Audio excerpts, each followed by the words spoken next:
Assalamualaikum warahmatullahi wabarakatuh. Alhamdulillah, puji syukur kehadirat Allah Subhanahu wa Ta'ala, yang mana kita dapat berjumpa kembali di channel Adibaku dalam keadaan sehat walafiat. Kedua kalinya, sholawat dan salam semoga Allah limpahkan kepada Nabi kita, Nabi Muhammad SAW. Semoga kita mendapat syafaatnya kelak di yaumul qiyamah. Para audien Adibaku yang dirahmati Allah, selamat memperingati Hari Raya Idul Adha. Semoga di Hari Raya ini kita bisa memberikan sebuah kemanfaatan dan mengambil hikmah dari segala macam bentuk kejadian yang kita alami.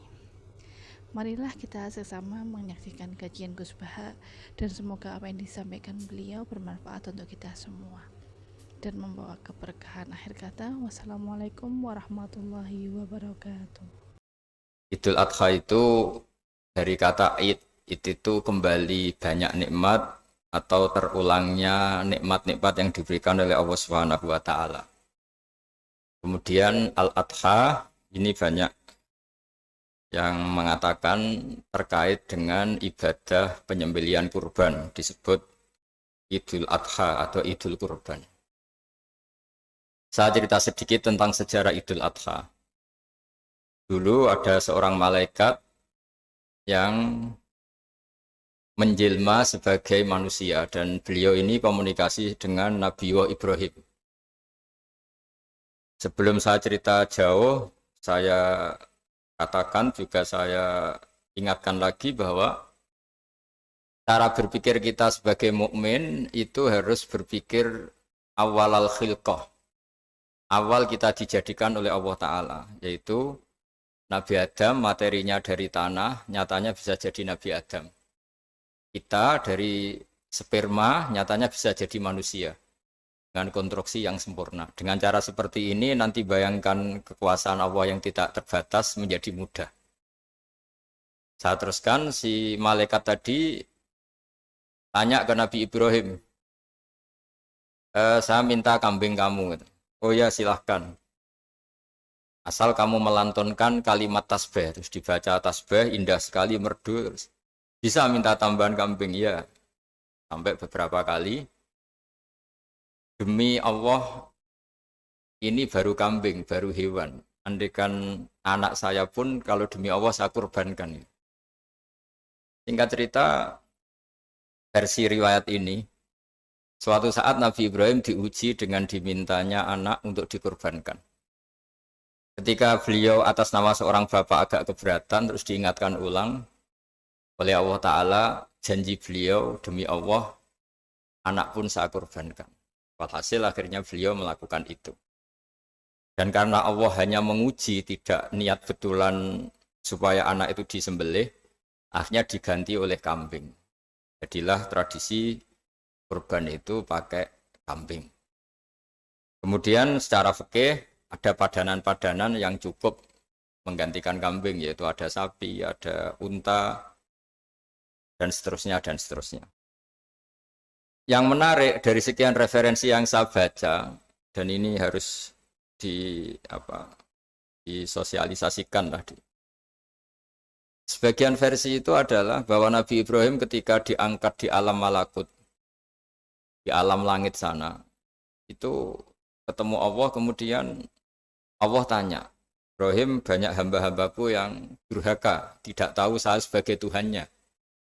Terus kata Ibrahim, usul ya fa'amidhum, bunuh saja ya Allah. Setelah itu tanya lagi, ada yang pezina, ada yang koruptor, ada yang, pokoknya dosa-dosa yang buruk sekali. Dan di semua itu, Nabi Ibrahim usul, mereka hidup di bumi engkau ya Allah, makan rezekimu ya Allah, maka mereka enggak sopan sekali, enggak ngerti engkau. Terus singkat cerita minta itu diadab, siksa. Suatu saat, versi referensi ini di kitab Hikam, kalau di kitab saya halaman 15 juz 2, suatu saat Nabi Ibrahim itu diminta sama Allah menyembelih Ismail. Citra ini penting sekali. Setelah disuruh menyembelih Ismail, Nabi Ibrahim komplain. Ya Allah, ini anak saya, samratu fuadi, buah hati saya, kenapa engkau seenaknya minta saya sembelih? Gitu. Enggak bisa ya Allah, ini samratu fuadi, buah hati saya. Terus kata Allah, orang-orang yang durhaka yang kamu usulkan supaya saya bunuh itu hamba saya menciptakan mereka, dan saya mencintai mereka, karena itu ciptaan saya. Anda enak saja usul saya matikan, saya bunuh. Sekarang ketika Anda usul, saya tidak mikir. Kenapa ketika saya usul kamu mikir? Terus akhirnya Nabi Ibrahim mau oke ya Allah. Setelah itu terus semenjak itu Nabi Ibrahim itu begitu sayang sama hamba-hambanya Allah. Sehingga dari cerita yang paling masyhur ketika Abu Bakar As-Siddiq begitu lemah lembut sama hamba-hamba Allah yang lain, Nabi Muhammad mensepadankan dalam hal ini sama Nabi Ibrahim, hati kamu sehalus Ibrahim. Yaitu Nabi Ibrahim, beliau akhir-akhir punya komitmen, faman tabi'ani fa innahu minni wa man asani fa innaka ghafurur rahim.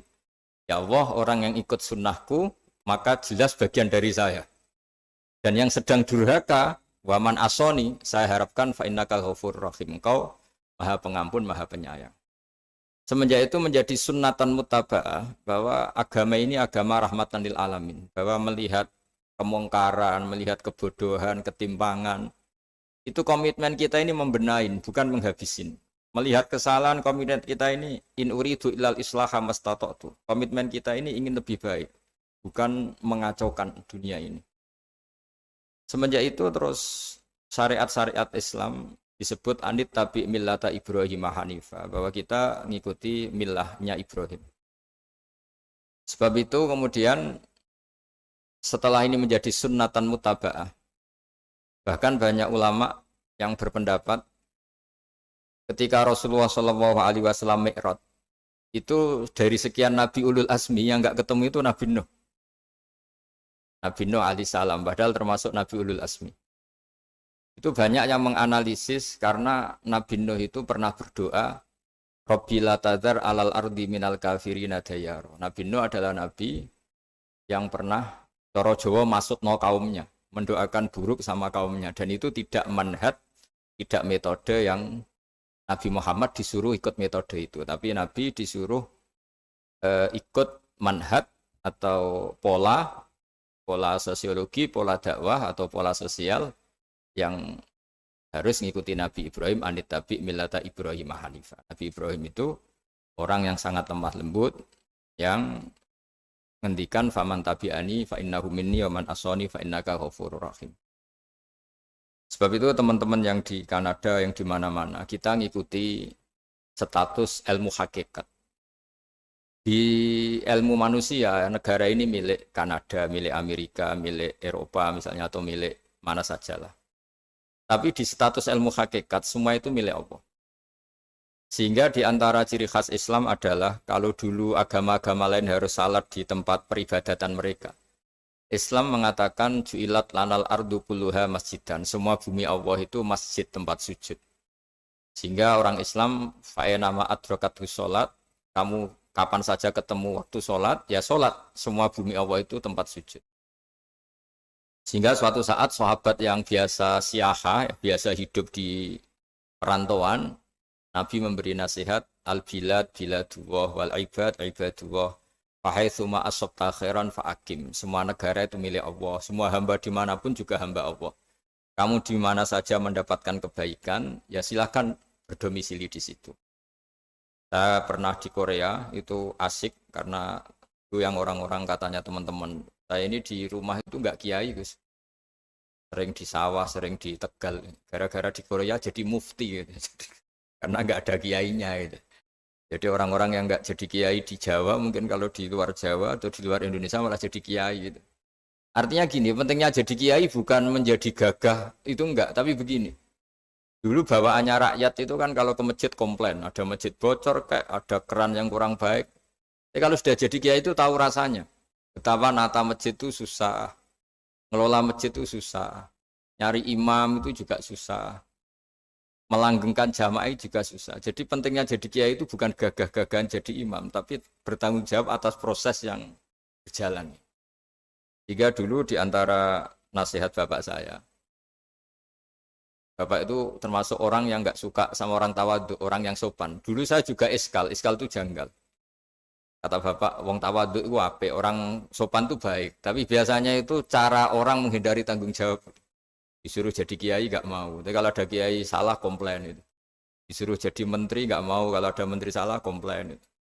Disuruh jadi apa nggak mau. Kesannya tawaduk, tapi sebenarnya hanya menghindari tanggung jawab. Disuruh pidato nggak mau, disuruh jadi MC nggak mau. Tapi kalau ada orang salah komplain.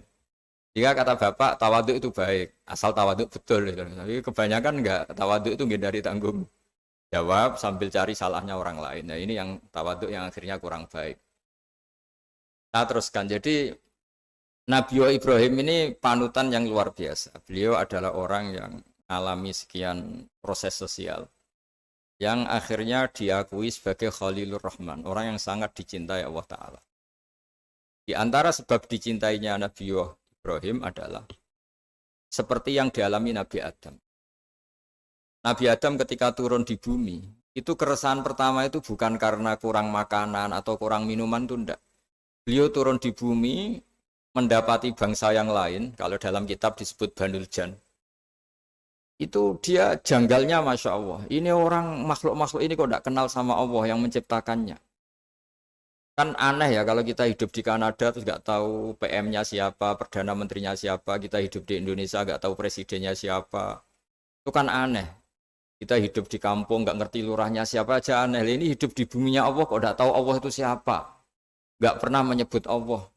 Padahal harusnya yang paling dikenal pertama itu ya zat yang menciptakan kita, menciptakan langit bumi dan sebagainya. Sehingga beliau itu gerutu itu komplain. Ya Allah ini enggak fair dunia ini, engkau yang menciptakan, engkau yang memberi rezeki, kemudian mereka enggak kenal engkau. Ini kata Nabi Adam alaihissalam. Barokahnya komplain itu, jadi komplain itu yang diridhoi Allah juga banyak. Akhirnya Allah meridhoi Nabi Adam, dosa-dosanya, salahnya itu diampuni. Ya ukuran seorang nabi beliau dianggap salah itu diampuni karena keresahan beliau itu takut Allah nggak dikenal. Nah, masjid yang di Kanada di Montreal juga ketakutan kita ini jangan sampai orang Islam tidak punya tempat ibadah. Meskipun setelah punya tempat ibadah, ketakutan kita jangan-jangan ibadahnya tidak sesuai sunnah Rasul. Setelah sesuai sunnah Rasul kita takut lagi, jangan-jangan memaksa sesuai tapi karena ingin benar. Dan setelah ingin benar, takutnya secara tasawuf ngimani kebenaran itu. Bukan ngimani rahmatnya Allah, tapi ngimani kebenaran itu. Akhirnya jadi ujub. Ujub itu bangga amal diterima karena kebaikannya, bukan karena fadlnya Allah, karena anugerah.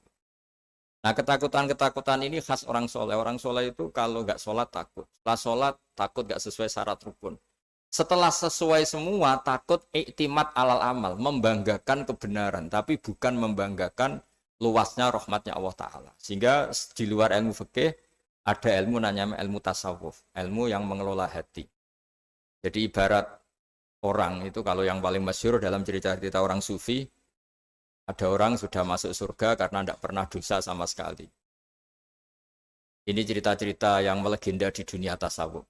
Tanya Allah, kenapa kamu masuk surga? Karena saya taat terus ya Allah, nggak pernah maksiat sama engkau. Berapa lama kamu hidup di dunia? 80 tahun. Ya sudah, karena taat kamu 80 tahun, ya surga kamu 80 tahun. Ya komplain, ya Allah katanya surga selamanya. Kenapa ini hanya 80 tahun? Yang selamanya itu rahmat saya. Kalau amal kamu kan terbatas 80 tahun, maka balasannya hanya 80 tahun. Nah semenjak itu beliau sadar, oh ya Allah, masuk surga itu fadlmu, anugerahmu. Amal saya tidak ada bandingannya dengan surgamu.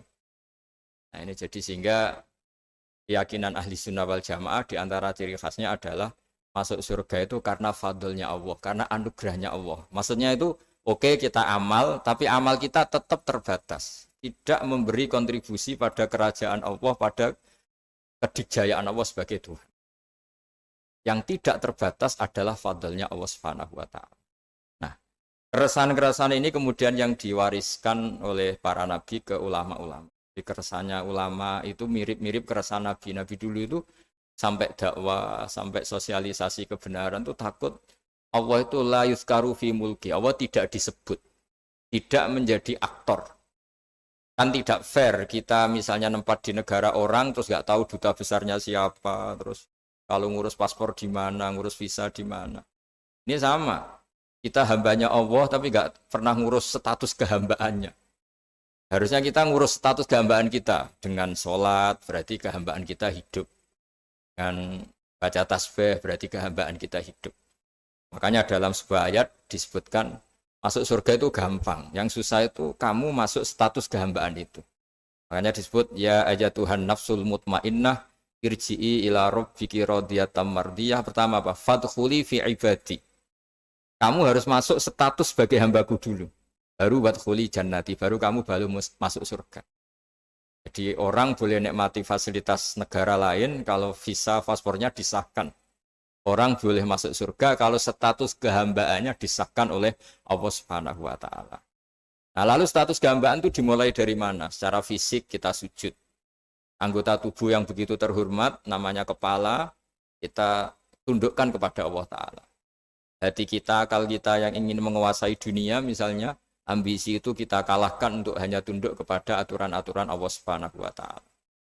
Kekhawatiran kita akan menghadapi alam akhirat, nah ini yang penting. Nanti setelah kita mati kayak apa, jadi debu, jadi tanah, lalu bangkit kita gimana? Sebagaimana mukadimah saya, ingatlah an-nas atil ula. Ingatlah penciptaan pertama, bahwa Allah punya reputasi menciptakan Nabi Adam dari tanah, dan di tubuh Nabi Adam itu tersimpan calon generasi berikutnya ila yaumil qiyamah. Kayak apa susahnya bikin Nabi Adam kalau andikan kita boleh berpikir. Bikin satu master manusia yang akan melahirkan manusia seluruh dunia. Ibaratnya chipnya itu sudah ada di punggung Nabi Adam. Dan itu materinya dari tanah. Dengan berpikir gitu, maka ketika kita meninggal, sudah jadi tanah, kembali lagi jadi manusia adalah hal yang mudah. Karena Allah punya reputasi menciptakan manusia super, yaitu Nabi Adam dari tanah. Jika setiap kali kita iskal janggal terhadap kekuasaan Allah, kata Allah Ta'ala, Qul yuhihalladzi ansha'aha awwala marrah. Kalau kamu janggal terhadap kemampuan saya, kemampuan kami menghidupkan tulang belulang yang sudah rapuh, sudah hancur, maka ingatlah reputasi saya, kata Allah, reputasi kami menciptakan Adam dari tanah. Ya, para nabi itu, ini semoga teman-teman yang di Kanaja masih ingat betul iman yang dilatih para guru kita di Jawa, di Indonesia. Para nabi itu saking imannya sama Allah, itu tidak ada, sampai kasarnya itu nggak tahu bedanya antara hal itu masuk akal maupun tidak. Saya beri contoh begini, kalau dalam ilmu tauhid, dan ini harus kita latih terus sampai ketemu Allah Ta'ala. Ketika telur jadi ayam, itu sebetulnya itu kita juga tidak ikut mampu bikin telur jadi ayam. Tapi berhubung sering terjadi, kita bilang telur jadi ayam itu mungkin. Mungkin itu ya mungkin sering terjadi. Padahal sering terjadi ini juga tidak yang jenis kita ikut berkontribusi. Lalu ketika sering terjadi ini kita bilang itu mungkin. Padahal saat kita bilang mungkin, juga hakikatnya kita tidak ikut menciptakan telur menjadi ayam. Lalu karena seringnya telur jadi ayam kita bilang telur jadi ayam itu mungkin. Mungkin itu gak muhal. Begitu juga bebijian, nanti jadi pohon besar yang rindang, yang berbuah, kita katakan mungkin. Kenapa kita katakan mungkin? Karena itu sering terjadi. Toh kita pun tidak ikut menciptakan biji jadi pohon besar, telur jadi ayam. Artinya apa? Zaman sesuatu itu sering terjadi, kita pun sebetulnya tidak pernah ikut menciptakan. Hanya menyaksikan sering, terus kita bilang itu mungkin. Tapi kita tidak memberi kontribusi sama sekali. Semua itu karena kudrohnya Allah, kemampuan Allah. Lalu ketika ada orang yang bilang batu ini bisa melahirkan unta, kita bilang muhal, batu itu tidak mungkin melahirkan unta. Tapi kalau seorang nabi itu nggak tahu bedanya antara batu melahirkan unta dengan indukan unta melahirkan unta. Karena nabi-nabi itu makomnya sudah sangat tinggi. Ketika unta induk melahirkan unta juga tidak atas kemampuan unta induk. Unta induk tidak punya kemampuan menciptakan unta. Juga karena kudrohnya Allah Ta'ala. Sehingga kalau batu mengeluarkan unta juga mungkin kalau Allah menghendaki. Hingga ketika Nabi Soleh diminta kaumnya, apa bukti engkau Nabi? Tunjukkan ayat kalau engkau Nabi. Yang kamu minta apa? Seekor unta keluar dari batu besar ini. Nabi Soleh dengan entengnya berdoa sama Allah dan keluarlah unta keluar dari batu. Nah itu makom yang paling tinggi. Makom paling tinggi itu kita mendudukkan Allah sebagai zat yang tidak terbatas kudrohnya. Hingga para nabi itu terus punya mukjizat. Nah, mukjizat itu untuk mengingatkan ulang bahwa Allah itu tidak terbatas kemampuannya. Bagaimana unta keluar dari batu besar zaman Nabi Soleh, zaman Nabi Muhammad air keluar dari jemarinya Rasulullah SAW, Nabi Ibrahim dibakar tidak mempan, tetap sehat, tetap bugar.